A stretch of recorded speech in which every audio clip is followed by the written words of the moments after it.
Ceux-là vont attraper donc les frelons, les mouches bleues, les guêpes et les punaises. Ceux-là, les moustiques tigres et les moustiques normaux. Et ceux-là, les araignées, les cloportes et les punaises. Et les araignées, les cloportes et les petites mouches. Et là, vous allez tout attraper. Sinon, si vous prenez un seul type de piège, là, vous ne savez pas attraper les moustiques. Le piège n'est pas prévu pour les moustiques. Yesterday my life was filled with rain. Sunny, you smiled at me and we eased the pain. La connaissance de la plante est hyper importante, hein. On ne va pas mettre effectivement une plante d'ombre en plein soleil. Donc ça, c'est des petites choses qu'il faut savoir. Il faut connaître sa culture. On va en retrouver sur le marché où on retrouve des agaves, où on retrouve des choses comme ça. On voit une tendance quand même à changement de végétal. Alors on va pas dire exotique parce que c'est peut-être pas forcément le terme, mais au moins méditerranéenne.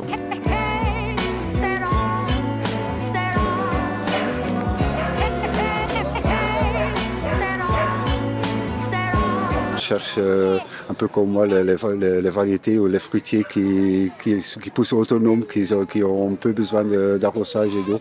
Donc moi je cherche un peu les fruitiers qui sortent d'ordinaire, mais le but principal c'est de chercher des plantes. Je suis devenue une passionnée du jardin et je suis dans une démarche d'autonomie et de résilience. Donc depuis 3-4 ans, j'ai tout repensé, mon jardin.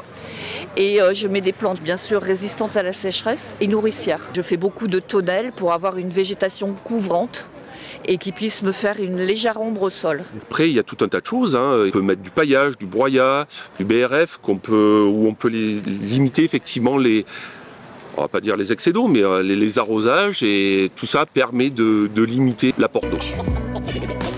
It's your responsibility to do something about it.